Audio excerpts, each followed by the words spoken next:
श्री स्वामी समर्थ. स्वामी महाराज तुमच्या सर्व चांगल्या इच्छा पूर्ण करो ही स्वामींच्या चरणी प्रार्थना करते आणि आजच्या या नवीन व्हिडिओला सुरुवात करते. 3.5 मुहूर्तापैकी एक पूर्ण मुहूर्त आणि ज्या दिवशी केलेल्या शुभ कार्याचे फळ कधीही संपत नाही असा मंगलमय दिवस म्हणजेच अक्षय तृतीया. यंदा रविवारी हा सण येत आहे. अक्षय म्हणजे ज्याचा कधीही क्षय होत नाही, जे कधीही संपत नाही. हा दिवस अनेक कारणाने खास आहे. पौराणिक कथांनुसार याच दिवशी त्रेतायुगाची सुरुवात झाली. भगवान परशुरामांचा जन्म आणि माता गंगेचे पृथ्वीवर झालेले आगमन याच तिथीचे. एवढेच नाही तर भगवान श्रीकृष्णाने द्रौपदीला अक्षय पात्र दिले होते आणि सुदामाचे दारिद्र्य दूर करून त्याला अक्षय संपत्ती दिली होती. तो दिवसही हाच होता. अक्षय तृतीया म्हटलं की आपण सोने चांदी खरेदी करतो, कारण ते समृद्धीचे प्रतीक मानले जाते. पण या दिवसाचं खरं महत्त्व दडलंय ते दानात. उन्हाळ्याचे दिवस असल्याने या दिवशी मातीचा घडा, पाणी, छत्री, पंखे किंवा अन्नाचे दान केल्यास अक्षय पुण्य मिळते, अशी आपली संस्कृती सांगते. आपल्याकडे जे आहे त्यातील थोडा हिस्सा गरजूंना देणे हाच या सणाचा खरा आनंद आहे.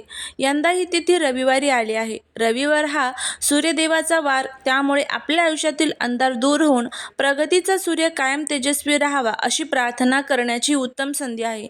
नवीन व्यवसाय सुरू करण्यासाठी, नवीन संकल्पनांसाठी मुहूर्त बघण्याची आपल्याला गरज नसते.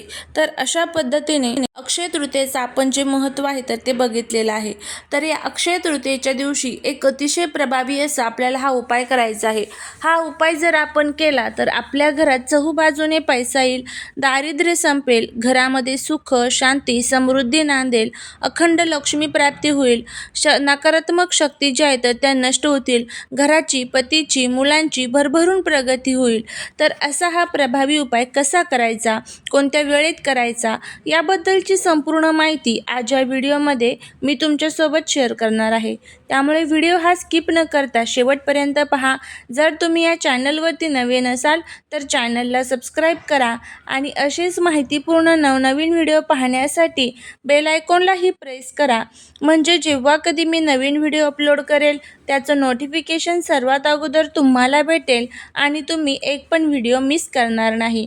त्याचबरोबर कमेंटमध्ये जय माता लक्ष्मी लिहायला अजिबात विसरू नका, जेणेकरून माता लक्ष्मीची तुमच्या कुटुंबावर, मुलांवर अगदी भरभरून अशी कृपा होईल. हा दिवस खऱ्या अर्थाने शुभ फलदायी ठरावा यासाठी आपल्या शास्त्रात काही नियम सांगितले आहेत. आज आपण जाणून घेणार आहोत त्या संदर्भात काय करावे, काय टाळावे. सकाळी लवकर उठून स्नान करावे. या दिवशी विष्णुदेव आणि माता लक्ष्मीची पूजा करणे अत्यंत शुभ मानले जाते. त्यांना पिवळी फुले, तुळशी पाने अर्पण करावी. अक्षय तृतीयेला दानाचा दिवस आहे, त्यामुळे दान आवर्जून करावे. शक्य असल्यास सोने चांदीची खरेदी करावी. जर ते शक्य नसेल तर घरातील स्वयंपाकघरासाठी नवीन भांडे किंवा एखादी छोटी वस्तू घेणेही शुभ मानले जाते. आपल्या पूर्वजांचे स्मरण करून त्यांच्या नावाने तर्पण किंवा दान केल्यास त्यांचा आशीर्वाद अक्षय राहतो.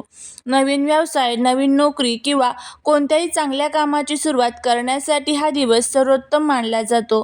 या दिवशी काय टाळावे? अक्षय तृतीयेच्या दिवशी मनात कोणाबद्दलही वाईट विचार आणू नका, कोणाशीही वाद घालू नका किंवा अपशब्द बोलू नका, कारण या दिवशी जे आपण पेरतो तेच अक्षय होते.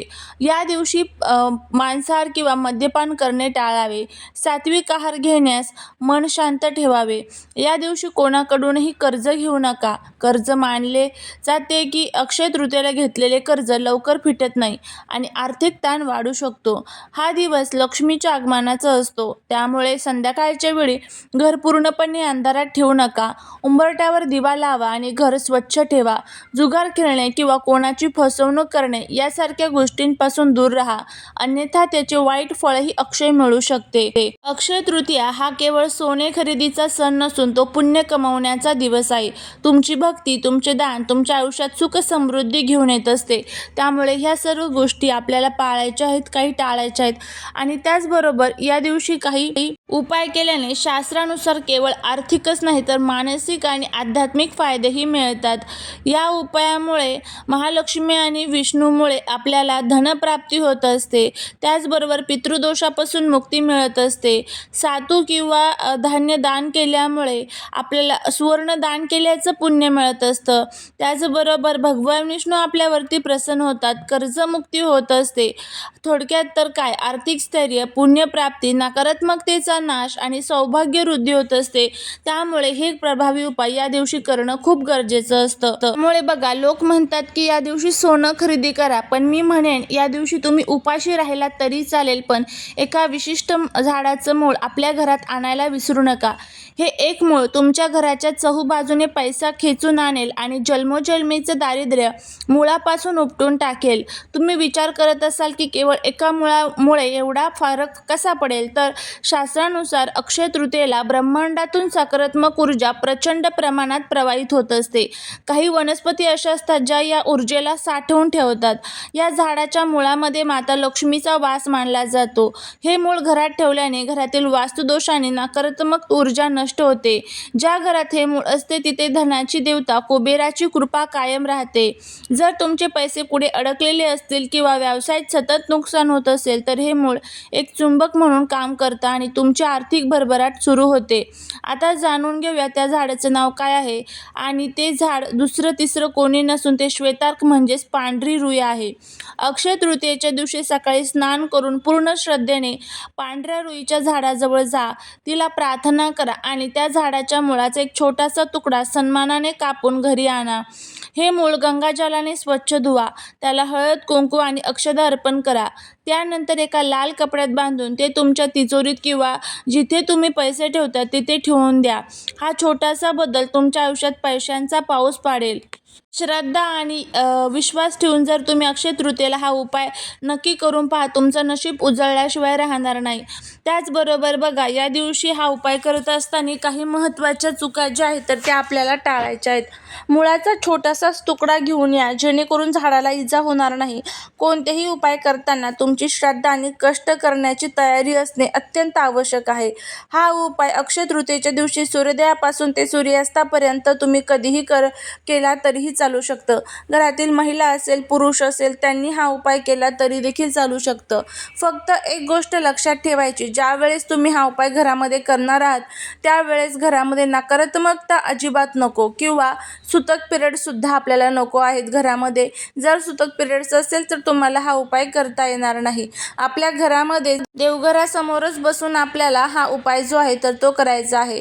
आपल्या आजूबाजूला अनेक प्रकारची झाडं झुडपं असतात आणि त्या झाडांमध्ये जी दैवी शक्ती असते त्या दैवी शक्तीचा फायदा हा आपण आपल्या जीवनामध्ये खूप चांगल्या प्रकारे घेऊ शकतो. त्यामुळे आपल्याला हे सर्व उपाय किंवा ह्या ज्या छोट्या छोट्या सेवा असतात तर त्या करायच्या असतात.